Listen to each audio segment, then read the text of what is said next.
Hare Krishna, everyone. Welcome to the Srimad Bhagavatam class. So we'll start with Jai Radha Madhav. Jai Radha Madhava Kunja Bihari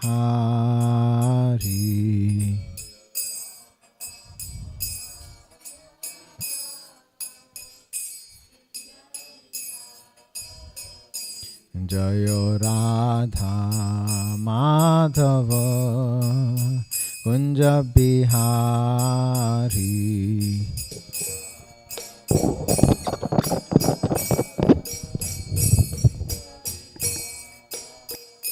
Jaya Gopijana Vallabha Girivaradhari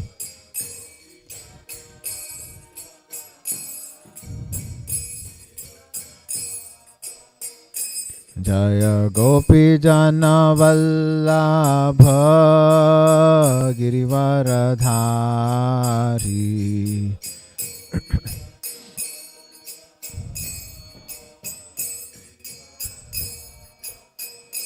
Jaya Yashodanandana Brajajana Ranjana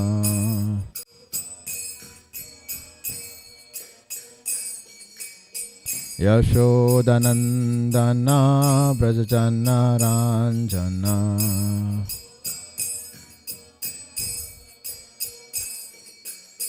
Yashodanandana Brajajana Ranjana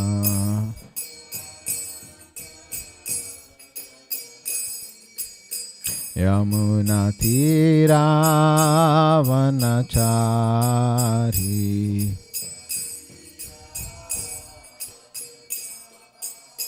Yamuna Tira Vanachari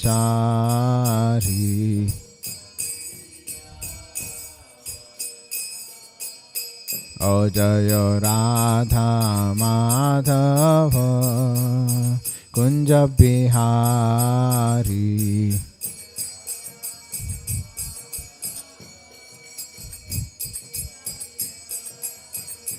Jaya Radha Madhava Kunja Bihari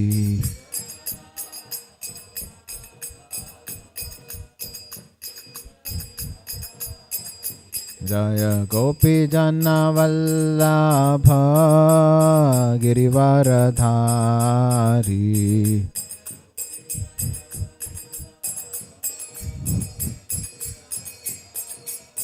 O Jaya Gopijana Vallabha Girivaradhari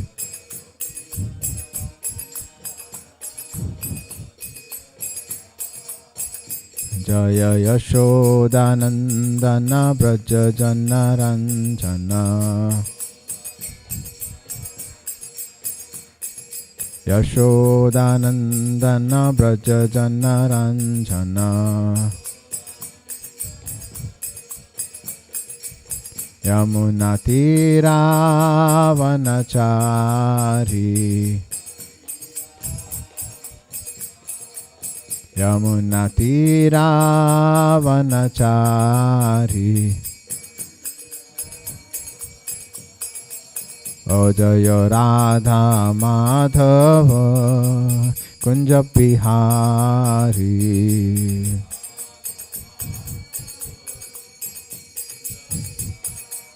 O Jaya Radha Madhava Kunja Bihari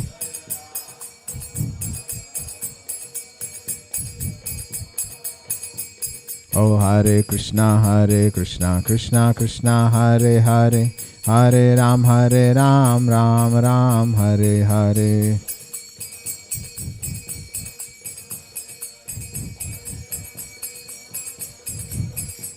O Hare Krishna Krishna Krishna Hare Hare Hare Ram Ram Ram Hare Hare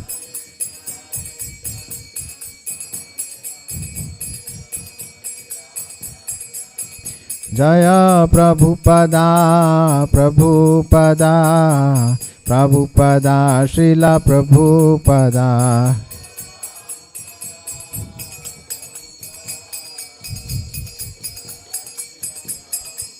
O Nitai Gaura Hari Bol, Hari Bol, Hari Bol, Nitai Gaura Hari Bol.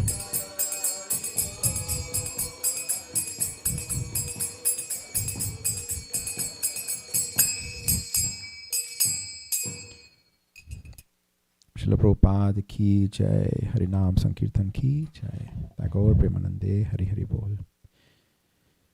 Before we start, let us all have a sankalpa that today, by entering deeply into the subject matter, we're able to cut all our material ties. So we're able to come a little bit closer to Sri Sri Radha Kalachandji.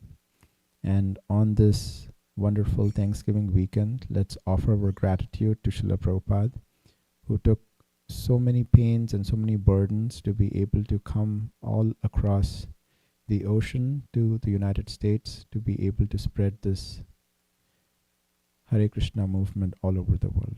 Hare Krishna. Om Namo Bhagavate Vasudevaya.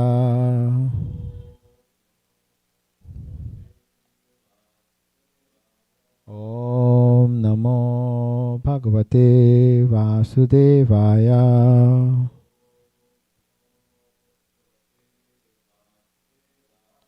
Om Namo Bhagavate Vasudevaya.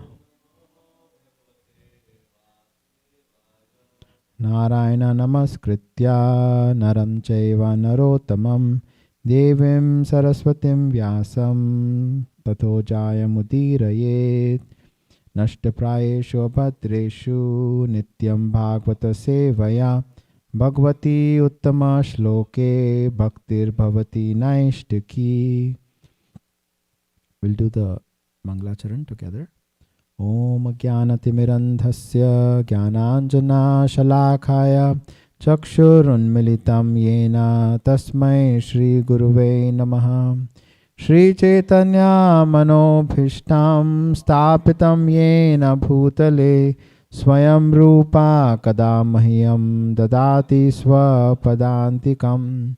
Vandeham Shri Guru Shri Yuta Padakamalam Shri Gurun Vaishnavamscha Shri Rupam Sagrachatam Sahagana Raghunathan Vitam Tam Sajivam Sadvaitam Savadhutam Parijana Sahitam Krishna Chaitanya Devam Shri Radha Krishna Padan Sahagana Lalita Shri Vishakham Vitamscha. He Krishna Karuna Sindho Dinabandhu Jagatpate Gopesha Gopika Kanta Radha Kanta Namostute. Tapta Kanchana Gaurangi Radhe Vrindavaneshwari Vrishabhanu Sute Devi Pranamami Hari Priye. Vancha kalpatarubhyascha kripa sindhubhya eva cha patitanam pavanebhyo vaishnavebhyo namo namaha. Jai Shri Krishna Chaitanya Prabhu Nityananda Shri Advaita Gadadhara Srivasadi Shri Gaura Bhakta Vrinda. Hare Krishna Hare Krishna Krishna Krishna Hare Hare Hare Rama Hare Rama Rama Rama Hare Hare. So today we're going to be continuing our reading from Canto number 9, chapter 18, which is titled King Yayati Regains His Youth. And we'll be reading from texts 46 to 51. And we'll be focusing on the last verse of 51 today.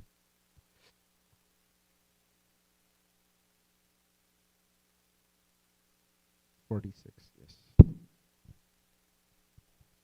Thereafter, King Yayati became the ruler of the entire world, consisting of 7 islands, and ruled the citizens exactly like a father. Because he had taken the youth of his son, his senses were unimpaired, and he enjoyed as much material happiness as he desired. In secluded places, engaging her mind, words, body, and various paraphernalia, Devayani, the dear wife of Maharaj Jayati, always brought her husband the greatest possible transcendental bliss. King Yayati performed various sacrifices, in which he offered abundant gifts to the Brahmanas to satisfy the Supreme Lord Hari, who is the reservoir of all the demigods and the object of all Vedic knowledge.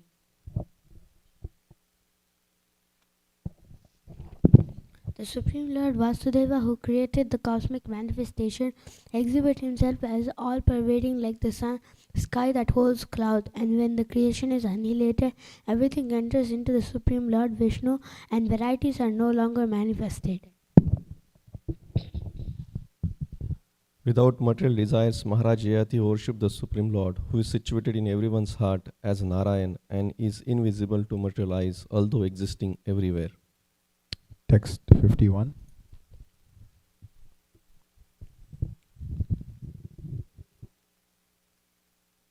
Yeah, we'll go. He'll just read the translation. Okay. Yeah. Emma Vavasa son. Oh, okay, never mind. Although Maharaja Yati was the king of the entire and engaged in his mind, 5 senses enjoying material possessions of 1,000 years, he was unable to be satisfied. Okay, so we'll do the Sanskrit for 51. Evam varsha sahasrani manashashter manashukham vidadhanopi natrapya sarvabhauma kad indriyai evam varsha sahasrani manasashter manashukham vidadhanopi natrapyat sarvabhauma kad indriyai evam varsha sahasrani manashashter manasukham vidadhanopi natripyat sarvabhauma kad indriyai. Please repeat. Evam varsha sahasrani manashaster manasukam vidadhanopi natripyat sarvabhauma kadindriyai. Evam varsa sahasrani manashashter manasukham vidadhanopi natripyat sarvabhauma kadindriyai. Synonyms, word for word. Evam, in this way. Varsha sahasrani, for 1,000 years. Manashashtai, by the mind, and 5 knowledge acquiring senses. Manasukam, temporary happiness created by the mind. So this means not real happiness, but temporary happiness. It's not happiness, but it's actually dukkha, sadness. Manhas shukham. Vidadhana, executing. Api, although. Na atripyat, could not be satisfied. Sarvabhauma, although he was the king of the entire world. Kat indriyai, because of possessing impure senses. Translation and purport by His Divine Grace Srila Prabhupada. Srila Prabhupada ki jai. Although Maharaj Yayati was the king of the entire world, and he engaged his mind and 5 senses in enjoying material possessions for 1,000 years, he was unable to be satisfied. Please repeat after me. Although Maharaj Yayati was the king of the entire world, and he engaged his mind and 5 senses in enjoying material possessions for 1,000 years. How many years? 1,000 years. Was he satisfied? No, he was unable to be satisfied. He was unable to be satisfied. Purport. The kad indriya or unpurified senses can be purified if one engages the senses and the mind in Krishna consciousness. Sarvopadhi vinirmuktam tat pravartanat nirmalam. One must be freed from all designations. When one identifies himself with the material world, his senses are impure. But when one achieves spiritual realization and identifies himself as a servant of the Lord, his senses are purified immediately. Engagement of the purified senses in the service of the Lord is called bhakti. Rishikena rishikesha sevanam bhaktir uchyate. One may enjoy the senses for many thousands of years, but unless one purifies the senses, one cannot be happy. Translation again. Although Maharaj Yayati was the king of the entire world, and he engaged his mind and 5 senses in enjoying material possessions for 1,000 years, he was unable to be satisfied. So in this chapter, we have been actually reading how Maharaj Yayati, he was the king of the world. He was the king of the universe. And he was trying to engage his senses, his mind, in to enjoy the material world. However, Maharaj Yayati, we see in the last few verses that he started internally thinking that how can I become an eternal servant of the Lord? He started to do big yagyas. We see in the last few verses, he started to do yagyas. He was served by Devyani, his dear wife. She served him with his body, mind, and words. She was able to please him. Yet, Yayati was materially inclined. He was the king of this entire world, and he was enjoying all material possessions, all his senses, and his mind. How was he enjoying? He was enjoying for 1,000 years. So, Maharaj Yayati, he was the king of the world, right? He was able to enjoy all material desires, whatever he had. He was able to enjoy with his tongue, with his touch, with his taste, with his smell. Anything he could desire, he was actually enjoying. Not only in this material world, but he was also enjoying all the pleasures of the heavenly kingdoms as well. And he was not enjoying for 1 or 2 years. He was enjoying for 1,000 years continuously. Such that when he got an old body, he transferred his body to a young body to be able to enjoy that.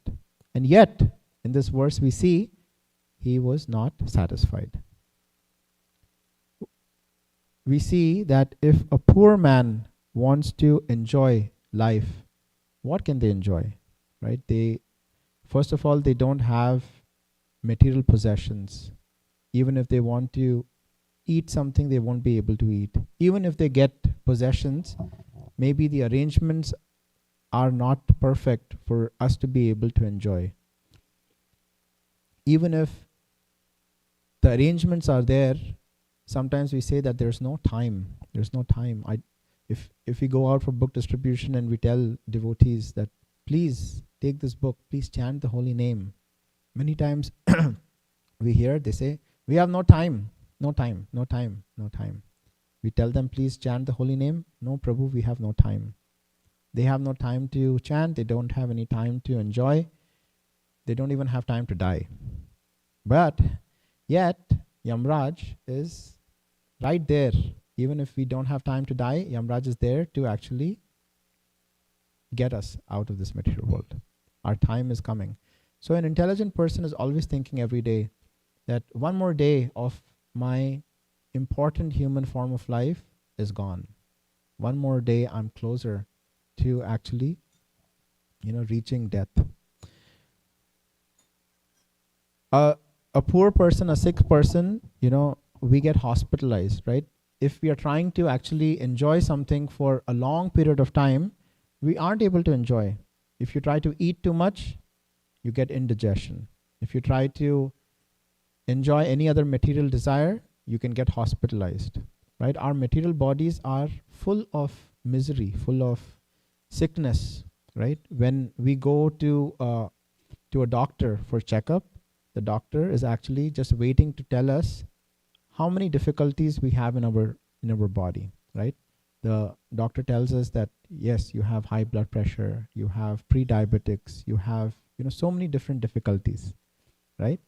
So our material body is such that we have so many difficulties, and yet Maharaj Yati, who was the king of the world, he had the perfect body.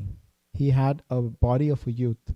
He was able to enjoy for 1,000 years, and yet he was not satisfied.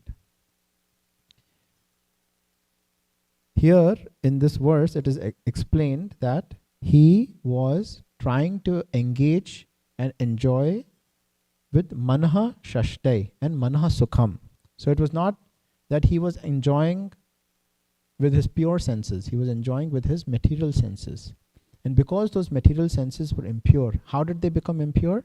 Because he was in touch with the material world. Immediately, he started to get these desires, right? He was happily moving along his way in the forest, and when he went to the well and he saw Devyani there, immediately his mind was attracted, right? He tried to bring her up, right, from the deep dark well. And this is what our acharyas explain, that when we fall to this material world, it is like a deep dark well. When we fall into this well, our bones are broken. A snake might be there which can bite us. And yet, we are trying to arrange our life in such a way that we want to enjoy. We want to make it comfortable. Maharaj Yati brought Devyani out of this deep dark well. And when he realized that, I am actually wasting my time. I've been wasting my time for so many years. For 1,000 years, I've just been wasting my time. I'm going to be vanquished. Then he actually thought that I need to make some changes in my life, right? And how did this happen? This happened not immediately, right? Maharaj Prahlad actually explains in the Srimad Bhagavatam that an intelligent person always tries to tolerate. There might be an itch, there might be some desires in our material body. Yet, if we immediately itch, we might have satisfaction temporarily. However, there is going to be difficulty later on. Same way, Maharaj Prahlad explains that an intelligent person tries to tolerate, right? There might be a thunderstorm coming, right? There might be wind and hail happening, but yet an intelligent person knows that it is not going to be for all the time. It is just going to be a matter of few minutes. He just waits, and after he waits, the storm passes away, and then he knows he can go about his own business. So same way, dear devotees, intelligent people, they try to tolerate by being dhira, right? They are trying to tolerate the urges of lust, anger, greed. We see in this chapter how Sarmishtha, became so angry, right? Sarmishta had, it was a genuine mistake, right? She saw Lord Shiva and immediately she took Devyani's clothes and she wore Devyani's clothes. But Devyani became so angry, right? The anger came upon her and she actually chastised her own friend Sarmishta. And they were really close friends. And Sarmishta, what did she do? She also spoke some really harsh words. And when anger takes over, what does Krishna say? We lose our intelligence. And her intelligence was lost. Immediately she took Devyani and she threw her into a well. So here we see that an intelligent person needs to try to tolerate these urges. It doesn't say that these urges are going to go away, right? These urges are going to come. Just like how streams of water are always coming into the ocean, yet the ocean is very still, very calm. Same way, we should try to see these urges coming, and when these urges come, we have to tolerate. We have to be calm. We have to use our intelligence. A very nice example is of Haridas Thakur. Haridas Thakur, he had a vow of chanting 192 rounds every day. There were people who were envious, right? When somebody sees that, oh, this devotee is progressing, there might be envy.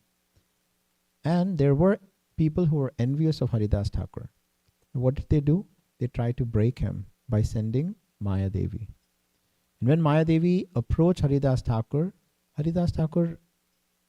just tolerated, right? With a very gentle way, he told Maya Devi that I'm here, I need to complete my vow of chanting the holy name. You please sit down here and then I will satisfy you. This happened one day, it happened the second day, it happened the third day. And by the third day, what happened? Maya Devi was transformed. So that is how devotees should be, right? Instead of us taking association of the material world, we should give our association. It is not that we sit in a forest, right? Srila Prabhupada came all the way from Vrindavan to the Western world. Why? To be able to give us his association. So when we go out in this material world, we first need to wear our armor every morning. And what is our armor? Our armor is chanting the holy name, doing our morning program. And when we have a strong armor and we go out into this material world and then we fight the agents of Maya, then we give our association to people whoever we meet. And this is how, we see that Narad Muni actually came and intercepted Maharaj Yayati.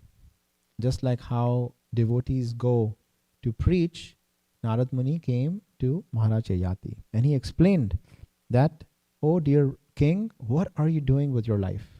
And how did he explain this? He explained this by giving the example of Maharaj Ambrish. So both Maharaj Ambrish and Maharaj Yayati, they were contemporary kings. Both of them are at the ninth level from Garbhodakshaya Vishnu. So one was in the Chandra Vamsh and the other was in the Surya Vamsh. And always, if there is one king who is the Samrat, the other king, the king, universal king, the other king becomes Adhin, becomes subordinate. So in this case, Maharaj Ambrish was Chakravarti Samrat. And at the same time, Yayati was subordinate to Ambrish Maharaj. So the lineages for Maharaj Ambrish, he was in the Surya Vamsh and he comes, first is Garbhodakshaya Vishnu, then was Brahma, then was Marichi, fourth was Kashyap, fifth was Vivashwan, sixth was Satyavrat, who had 10 kids. One of the kids was Ikshvaku, who was seventh. Then we have Navyak, Nabhak, and ninth was Ambrish. And if you see the same for the Chandravamsh, for Yayati, we see again Garbhodakshaya Vishnu and Brahma. So the first two are always same, the lineage. Then Brahmaji had multiple sons. His son was Atri. From Atri you have Soma, then Budh, Pururava, Ayu, Nahasu, and then Yayati. So Maharaj Narad Muni, he comes and he explains to Maharaj Yayati that, oh my dear king, I want to tell you about Ambrish Maharaj, and I want you to draw some comparison with your life versus the life of Maharaj Ambrish. And then he says that Maharaj Ambrish is a great devotee. Even Durvasa Muni, who is very, very exalted, he also was not able to disturb Ambrish Maharaj. What was the story of Durvasa Muni? Durvasa Muni one day came into the palace of Ambrish Maharaj, and it was Ekadashi. And it was just time for us to break the fast, right? So there is a particular time when you have to break your fast after Ekadashi, on Dwadashi day. And it's said that if you don't break your fast during that time, your vow can be wasted, right? And Ambrish Maharaj was aware of this, but at the same time, he wanted to take care of Durvasa Muni. So instead of taking a grain of rice, he instead just drank some water with the intention that I haven't broken my Ekadashi vow.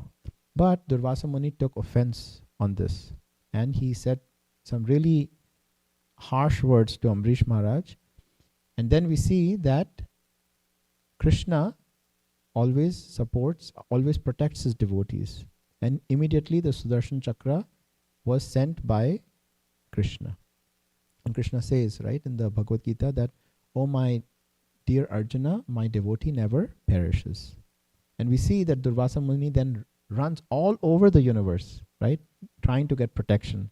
And finally he comes to Vishnu, Krishna.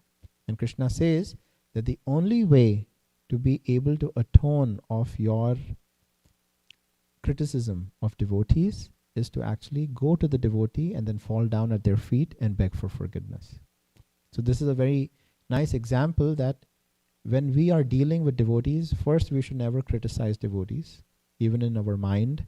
If there is some miscommunication with the devotee, we should try to go and clear it up, or at least talk to an authority so it can be cleared up.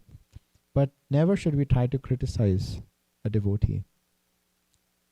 If we have done something like this, we know in our heart that we have done it.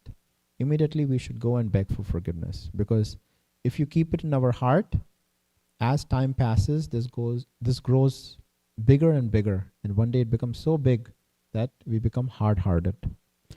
So here, Narad Muni then explains to Yayati about Ambrish Maharaj, and he says that, oh dear King Maharaj Yayati, listen to your contemporary Ambrish.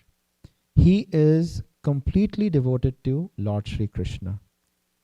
He is devoted with all his mind and senses. With his mind, he is thinking of Krishna. With the tongue, he is sharing the glories of Krishna's pastimes. With the ear, he is always hearing of Krishna's pastimes. With the touch, he is serving the feet of the devotees. With tulsi and flowers, he is smelling Krishna's lotus feet. And with his feet, he is actually walking to the dham. Even though he was the king, he wasn't going with a chariot to the dham, but he was actually walking personally. And I heard this in a very nice lecture by Madhavananda Prabhu, that nowadays we actually take a flight and we go to the pilgrimage, to the dham. So we are there at the dham before our mind can actually be there. But in the olden days, devotees used to walk to the dham. So even before they reach the dham, they are already meditating on the dham. And that should be how our meditation should be. That whenever we are going to a pilgrimage site, we are already reading about it. We are trying to meditate upon the dham, and only then we reach. And this was how Maharaj Ambrish was actually following. He was walking to the dham. He was always praying how to become Krishna's devotee. When Yayati heard this, he had so much regret. He said that, oh, dear Narad, I have wasted my time. I didn't do any pure devotional service to the Lord. Even though he had started to do yagyas, but still, when he heard about Maharaj Ambrish, he thought that I'm still enjoying my life with my wife. I'm enjoying this material life. Devyani also was very beautiful and was attached to Maharaj Yayati for 1000 years. And she wanted to please her husband, but she wasn't feeling happy seeing Maharaj Yayati not happy. They were involved with each other so much that they failed to please the Lord by devotional service. So married life, grahastha ashram, is not to actually enjoy husband and wife. It is not to actually just use each other for bodily pleasure, but it is used for encouraging each one to be able to take to the path of devotional service. Each one helps each other, so you're able to progress deeper into your spiritual life. So here Maharaj Yayati then thinks that I have been a strainya. What is a strainya? A strainya is a person who is a das of stri. He is a servant of a woman. He thinks that I have actually become a servant of my wife. I have tried to enjoy for 1000 years. Even after he had enjoyed with not only her but also with other women, still he was not satisfied. He was not satisfied to the extent that he actually had to beg his own kids to get their youth. That is how somebody becomes so mad when their material desires are not fulfilled, right?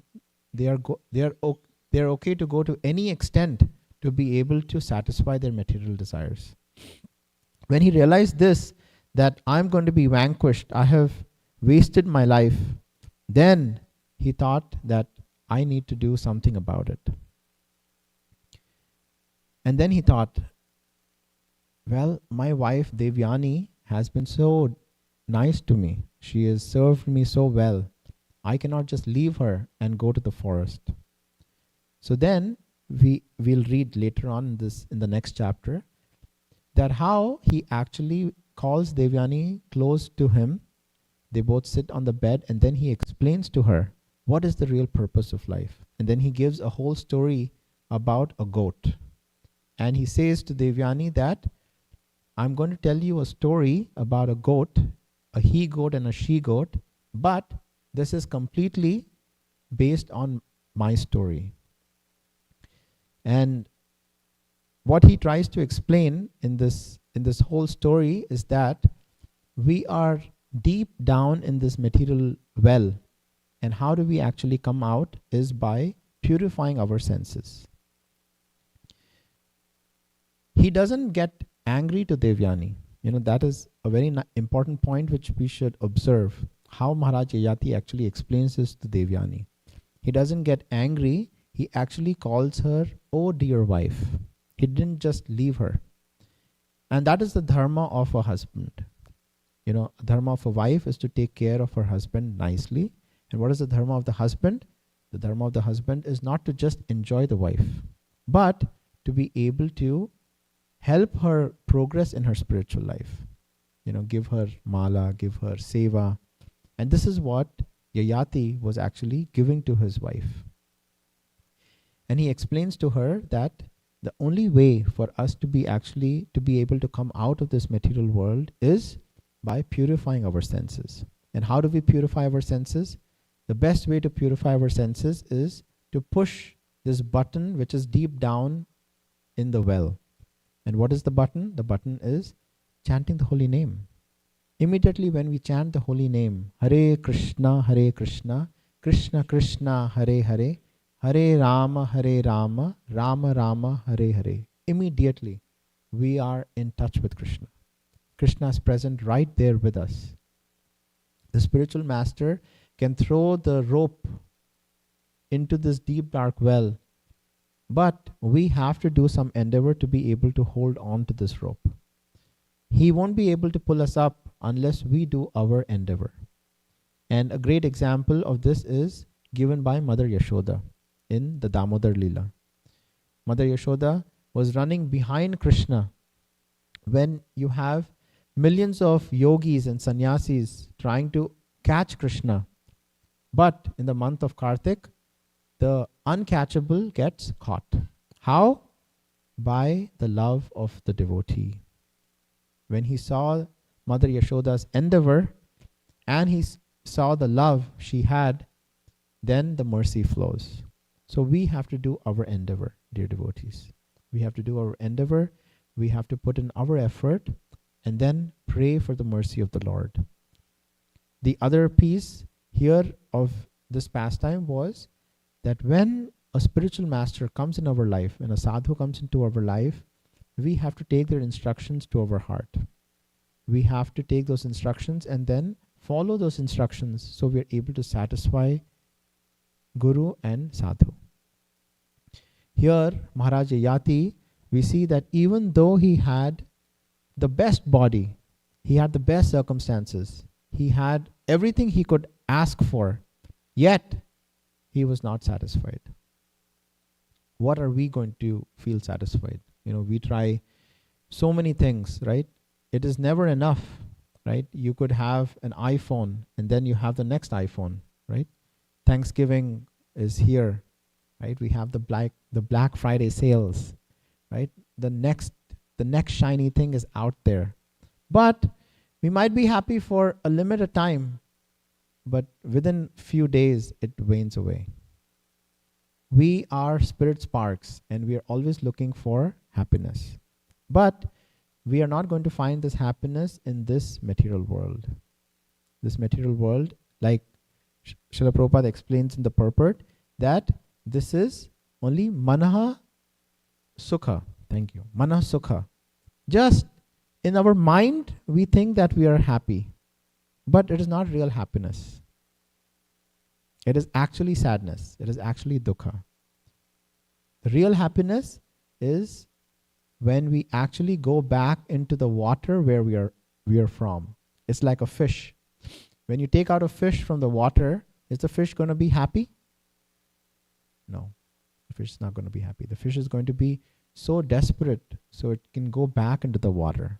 Same way, we are not from this world. We are not from this world. We are spiritual sparks. Each one of us is a spiritual spark. We have an eternal relationship with Krishna. But because of our desires, we have come into this material world. We have left that ocean of love and we have come down to this material world, and that's why we see that we are not happy. We are trying to find happiness, but we are not happy. We are trying to find happiness with these impure senses. So how do we purify our senses? Srila Prabhupada explains in the purport. To be able to purify our senses, we have to follow a spiritual master. When we follow our spiritual masters, we follow Guru and Sadhu and Shastra, and we take to these devotional practices, sadhana, bhakti, immediately our senses get purified. And when those senses get purified and we actually serve the Lord, then even though we are in this material world, we are not in this material world. Just like a lotus leaf is on water and you have a drop of water on the lotus leaf, you will see that it just trickles away. So even though it is in the material world, even though we are in the material world, we are working with all the agents of the material world, yet we are not, we don't get, absorbed in this material world, right? We just trickle away. So we utilize everything in the service of the Lord, but we don't get attached to the material world. So that is how we should learn from this wonderful pastime of Maharaj Yati, that each of these pastimes in the Srimad Bhagavatam are like use cases for us to be able to go a little bit more deeper, to reflect in our own life that what can we actually take from this pastime so we are able to, purify our senses. So we'll stop here and we'll try to get some reflections from all the devotees. So we'll start with Mataji, Tulsi Mataji, and then we'll go this way to everyone. Yes, please. Hi Krishna Prabhu, thank you for a nice class. We've been listening to this topic for a few days, so this point of us not being able to enjoy our senses, with the example of Maharaj Yayati, he tried for 1,000 years. So that is like, and we know from the get-go, we don't even know if we're going to live 7 days or less. And so he tried for 1,000 years and he was not satisfied. So I think that's a very big takeaway for me. And I also was appreciating the point you made about walking to the Dham. When we do that, the meditation of okay, I am heading towards the Dham. That was something that really struck a chord. When we make that effort, then we're actually mentally already visualizing, okay, I am going to the Dham, and the consciousness and the mind get accordingly aligned. That was a very beautiful point too. Thank you. Nice. Yeah. This point about, not knowing how many days we have, it's so important. Like the conditioned soul is seeing all around them, right? They're seeing death all around them. And yet, we don't know. We feel like our bodies are made of steel, made of diamonds, right? We're like so strong. It is said that a person can see his parents die, he could even see his kids die, and yet he is so much an illusion that he feels that they'll never die. And these pastimes actually help us to pause our lives and reflect that, like what have we done the last 10 years, last 20 years, last 30 years? And what are we doing with our lives, with this precious human form of life which we have got, who knows, millions of years, after millions of lifetimes?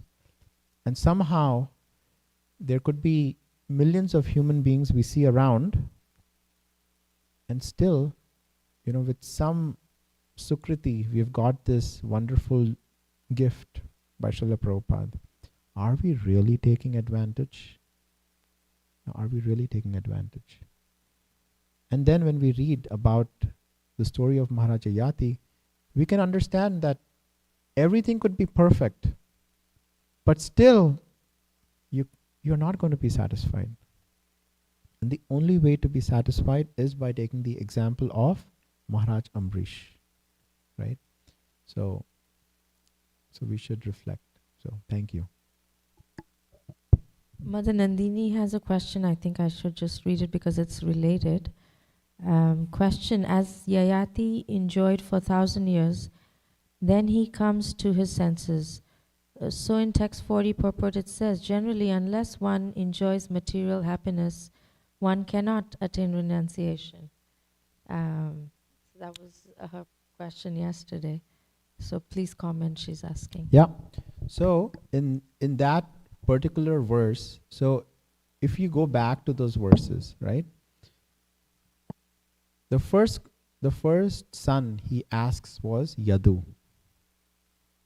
And Yadu explains this point that, oh my dear father, you have been able to come to the point of liberation because you have enjoyed for so many years. So I don't want to take your old age because of that, because I want to achieve that same place. But what does the last son do? The last son knows that actually the way to come to the point of liberation, actually, to be able to come out of this material world is by devotional service. So immediately he said, I give up my youth. So the point here, what we have to understand is that is the way for us to actually attain liberation, actually transcend liberation, which is to be able to go back home, back to Godhead, is The only way is to be able to purify our material senses by devotional service. So that's the point there. Okay, you want to share your reflection? Anything which stuck in your mind today? Okay, Sam. Good to see you here, Sam. So like when I'm on medication for schizophrenia and the doctor diagnosed me with schizophrenia, would say like this: hey, when I didn't take my medicine, I was committed to the mental hospital, and I was mad at Krishna for I was cursing Krishna out in the mental hospital. You think the Yamadus will get me for cursing at Krishna? What was the question? If the Yamadutas will get mad at him for cursing at Krishna. Yeah, a devotee never gets angry at Krishna. It might look like we are in a difficult position, right? However, when you look back upon your life and then you look at all those dots, it starts to connect at some point. And then you understand that yes, at that point I might be going through some difficulty, but Krishna was actually protecting me. It could have been a lot worse. It could have been horrible, but Krishna gently protected his devotee. So that should be our mindset always, that, oh my dear Lord Krishna, you actually are my only friend. Every relation around me is temporary. Just like how bubbles come in a water and then they go away, one day all these relations are going to go away. But the one constant who has always been there for us is Krishna. And we should always remember it like that. So, Mataji, please share something. I think yesterday I just shared my thoughts about the story which was shared. Gokul and Prabhu was asking why we are reading this story, why is it relevant, we are getting so close to 10th canto. And I was contemplating on his question, and I shared my thoughts yesterday, which I'm going to share the same thing today.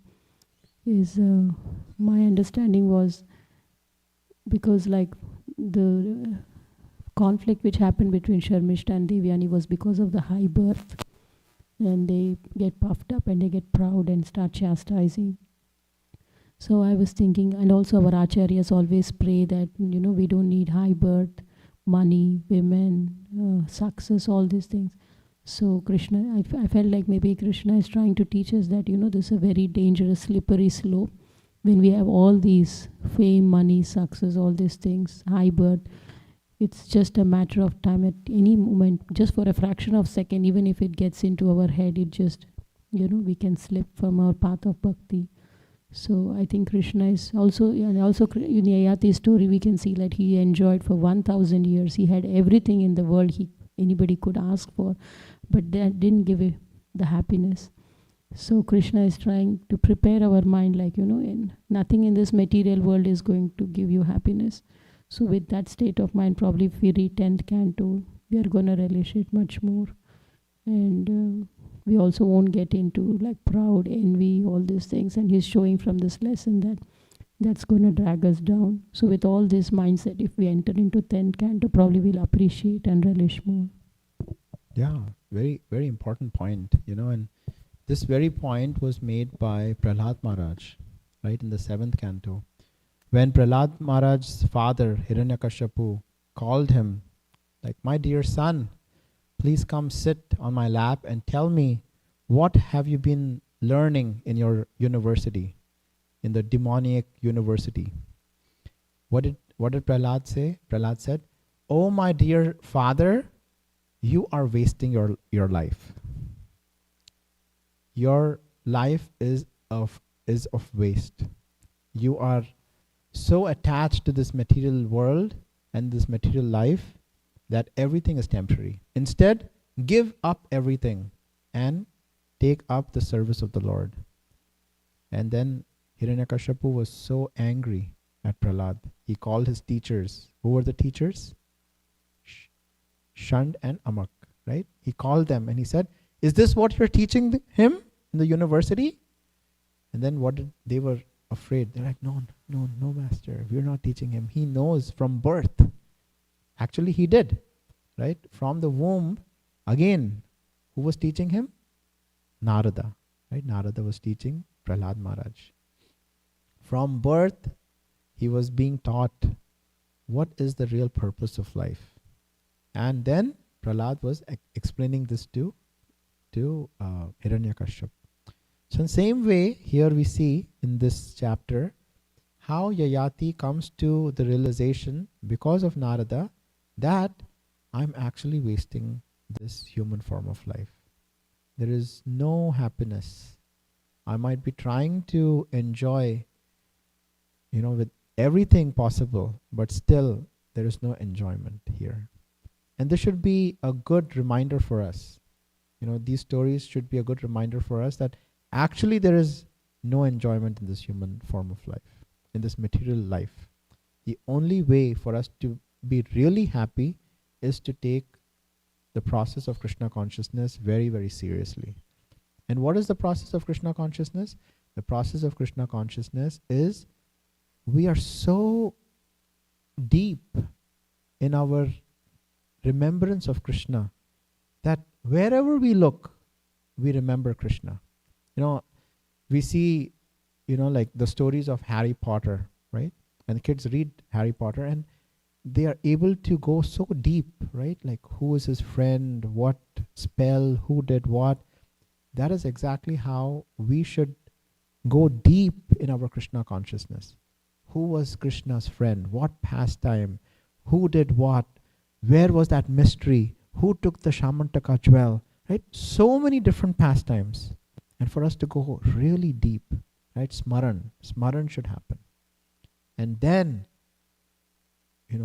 even though we are in this material world, we are not in this material world. So, Prahlad Maharaj again says in the 7th canto that these are like saffron particles. When devotees speak, the words of the devotees are like saffron dust particles which are coming from the lotus feet of the Lord. And when those saffron particles enter our ears and then reach our heart, then there's illumination. Everything changes. So when we actually chant the holy name with that feeling that, wow, Krishna is right here.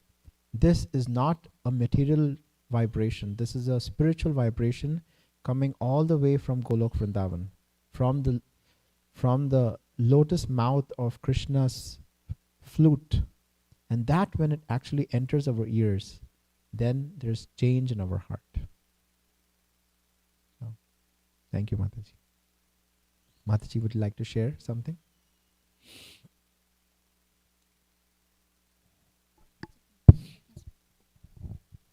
Thank you, Prabhuji, for a nice class. It's so much details that needs to learn and practice in our regular life, which shows from the Bhagavatam how we should follow our day-to-day life. My takeaway from this today's lecture is having patience. Happiness or distress is just a state of mind. Even it doesn't matter which state of mind we are, we should always remember Krishna. That is our goal of life. That is my takeaway from this lecture. Thank you. Yeah, patience is so important, right? Like if you take the same story here, like Samshrit, she actually wore the clothes of Devyani, right? Devyani got angry. But if she had little bit patience, right? And she actually apologized that, I'm sorry, it was by a mistake, right? She hadn't spoken harsh words. It would be completely different story. But what happens is anger comes, right? Krishna says all the different steps on how anger comes. And then once anger comes, what happens? Intelligence is lost. Once intelligence is lost, everything gets lost. And that's what happens in the story. She got so angry that she said harsh words, and then she took Devyani and threw her down a deep dark well. That's unheard of, right? But she was so angry, she didn't have patience. So yeah, nice point. Thank you, Mataji. Kiranasa Prabhu. Hare Krishna Prabhuji, Jai Srila Prabhupada. Only with the mercy of Guru and how Narada Muni blessing on the Yayati realization, Prabhu. With the mercy of Guru, we can realize and move forward on the spiritual, and that helps everyone in a right manner. Yeah, this is only by Guru can we actually, be woken up from this material dream what we're having, right? So that's why Mahaprabhu says, Jeev Jago, right? He's saying, wake up, sleeping souls. We are sleeping in this dream of Maya, the witch of Maya, right? And when they come to wake us up, we should wake up immediately, right? Wake up and then take to Krishna consciousness. Run for Krishna consciousness. So, nice. Okay, so we'll stop here. Thank you, everyone. Srimad Bhagavatam ki jai, Srila Prabhupada ki jai. Vancha kalpatarubhyascha kripa sindhubhya evacha patitanam pavanebhyo vaishnavebhyo namo namaha. The Koti Vaishnavavrinda ki jai.